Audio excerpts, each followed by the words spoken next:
Okay, so just as a reminder, I recorded my 8 o'clock classes lecture. I've already posted that up there, but I figured you guys would ask different questions, and so I'm going to record both reviews so you get double time today. You're going to watch.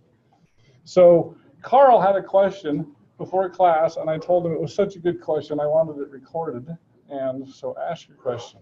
All right, so when you're doing the type 2 error, how do you know whether you're using a like the t-score or the z-score, depending on like what information? That's a really good question. So how do you guys know if you're using the t-score? We actually haven't done the t-score one yet, have we? How do you know whether to use a t-score or a z-score in general, whether it's a type 2 question or not?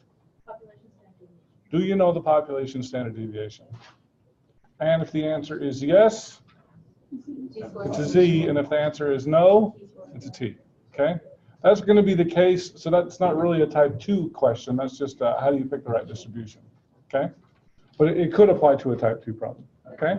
Are we going to have things on the test that have the uniform distribution so it's around a rectangle? What's the question? Will the test have questions about uniform distribution like It the could. one quiz?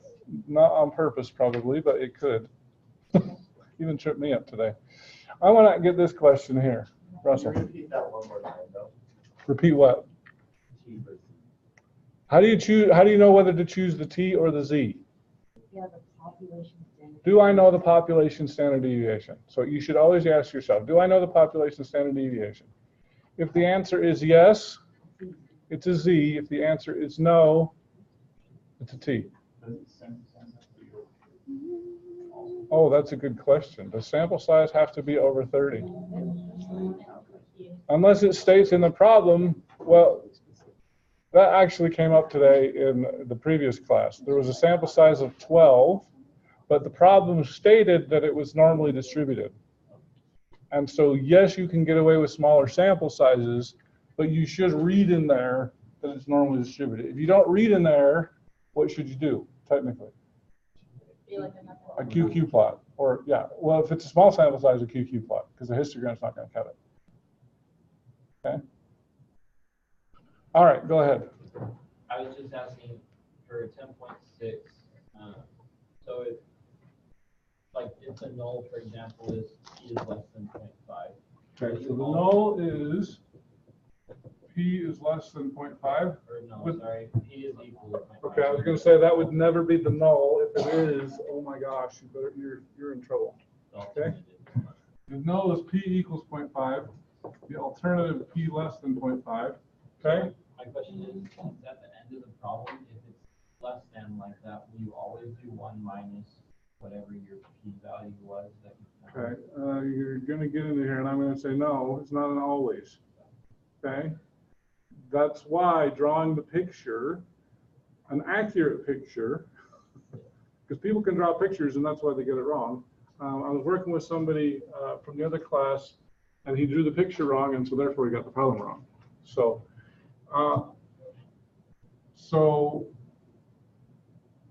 in answer to this question, if you're doing, here, I'm going to answer it this way. If it depends, okay? If you're looking for your alpha, okay, you're gonna be getting, it's gonna be a left-hand test. You just take whatever values on the chart. If you're looking for your beta, this area to the right here, your beta, it's always going to be 1 minus. But in this exact situation. Yeah. Now, if this is reversed, what I just said, everything's flipped. Backwards, right? So Okay. if p is greater than 0.5 for the alternative, then your alpha is actually going to be on the right tail, and your beta will be On the left tail. Yeah. And you wouldn't do 1 minus. You wouldn't do 1 minus on the beta in that case. You would do on the alpha. Thank you. But you would do it on the alpha. Right. Thank you, whoever said that. Okay, that was Carl. Thank you, Carl.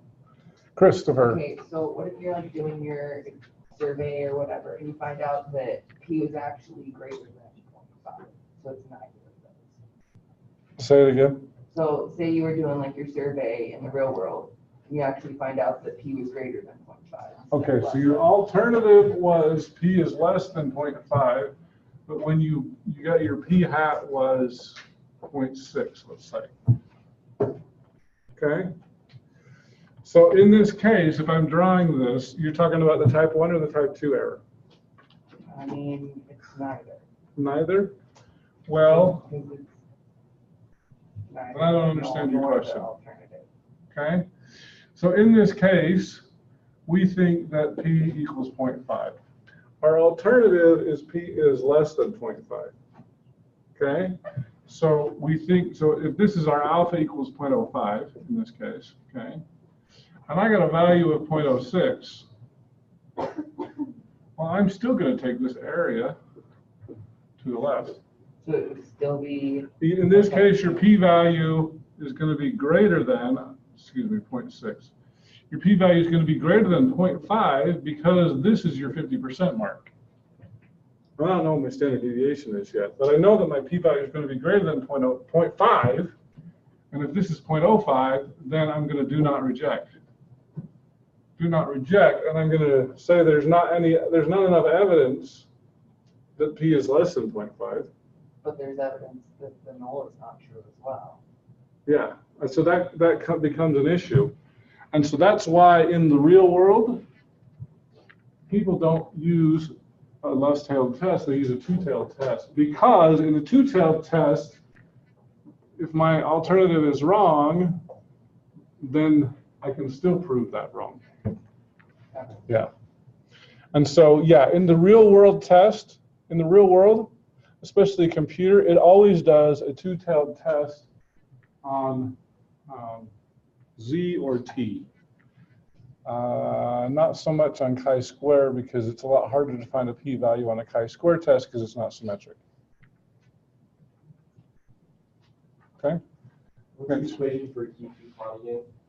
The equation for a QQ plot is f sub I equals I minus 0.375 over n plus 0.25. Okay? There's a lot more to it than just the equation, but yeah, that's the one equation I am asking you guys to memorize in case you need it. Well, because it's not on the formula sheet. On Excel, when you do the chi-square distribution formula, and it's asked cumulative or not, you said it's usually true. How do we know if it's true or false at the end of that formula? Okay, so you're talking specifically about a chi-square? Yeah. So let me say this as a general rule. It's always going to be true unless you're working with a binomial.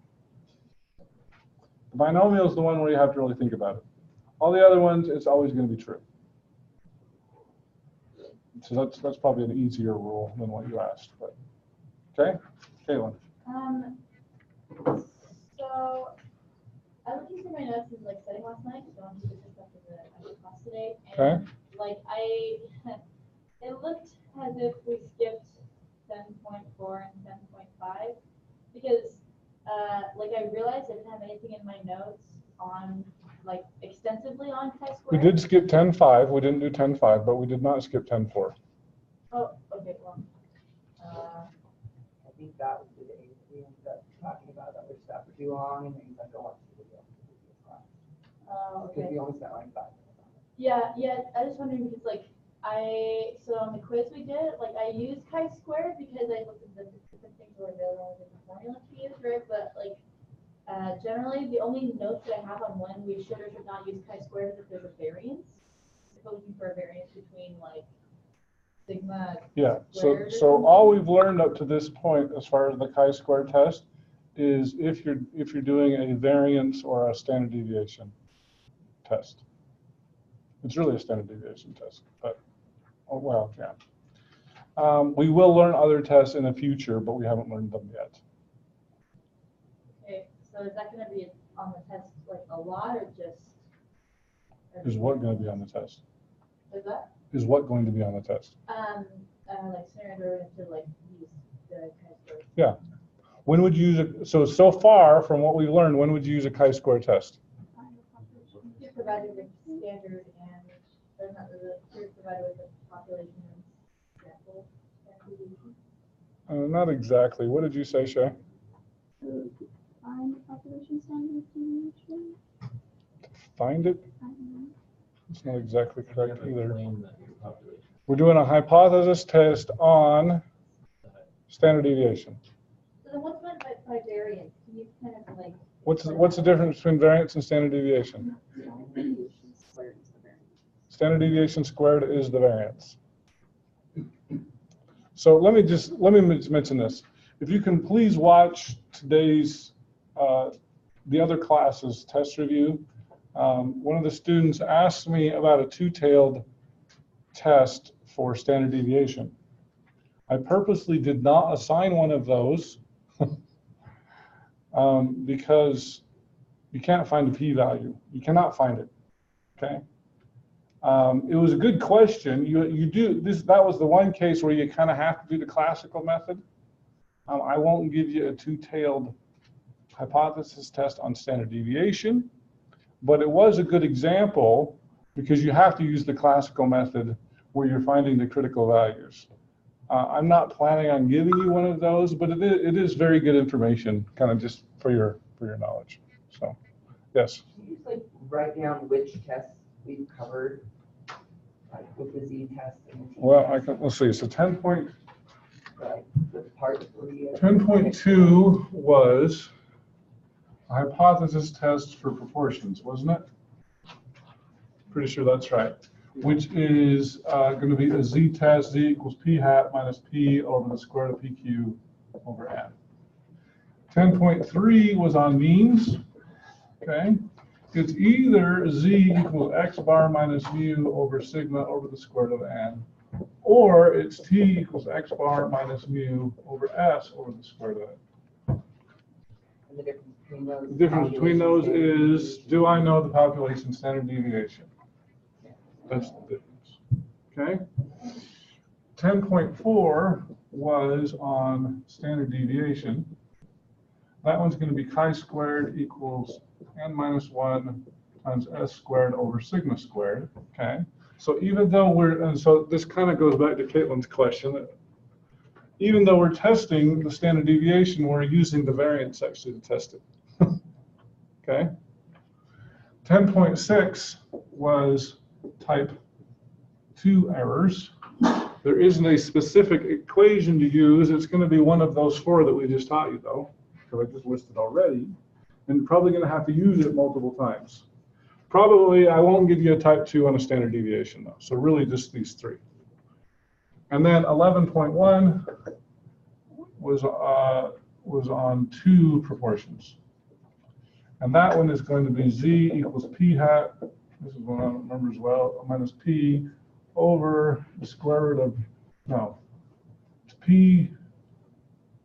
P1 hat minus P2 hat minus 0 over P hat times 1 minus P hat times the square root of 1 over N1 plus 1 over N2.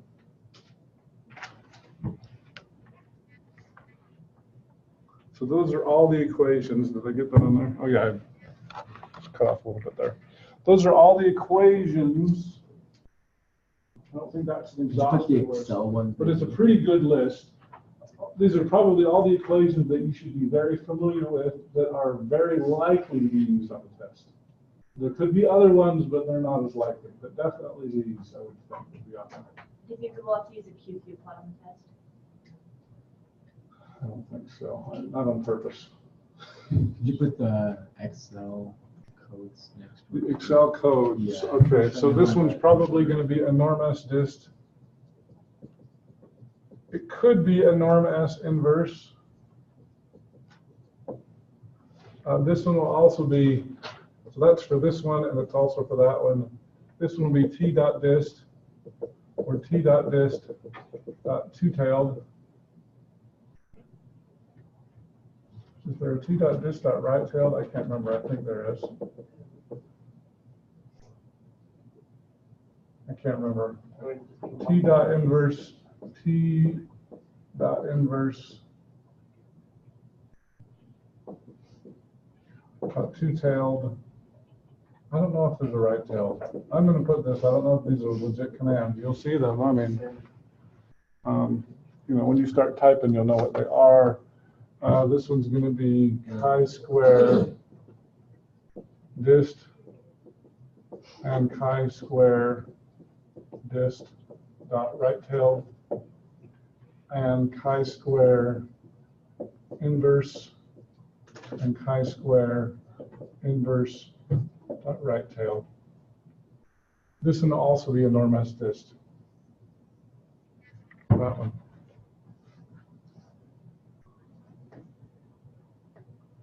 Now, the one thing that I will just mention here really quickly, this was a question that came up in my other class. How do you know the difference between dist and inverse? Okay, dist, and it doesn't matter whether it's this, or this, okay? Dist gives you probability, inverse gives you critical values, or critical values. The way I explained it, you might want to watch that again, but the way I explained it on the chart, okay, whether it's a normal or a chi-square, whatever, inverse will give you these values. Inverse will give you the values along the axis. Dist will give you the shaded area. Okay? This gives you your probability is always between 0 and 1. Inverse, it's usually more than 1. It could be negative. Yeah. But, yeah. So you may want to watch the other classes lecture too. Inverse gives the critical value and also gives you the space that is yeah, inverse gives you the values on the axis. This gives you the shaded area. That's the easy way to remember it. Okay?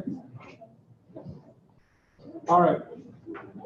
So we're out of time. Good luck. If you want to take it today, it's free. Tomorrow it's going to cost you $4. And see you all tomorrow.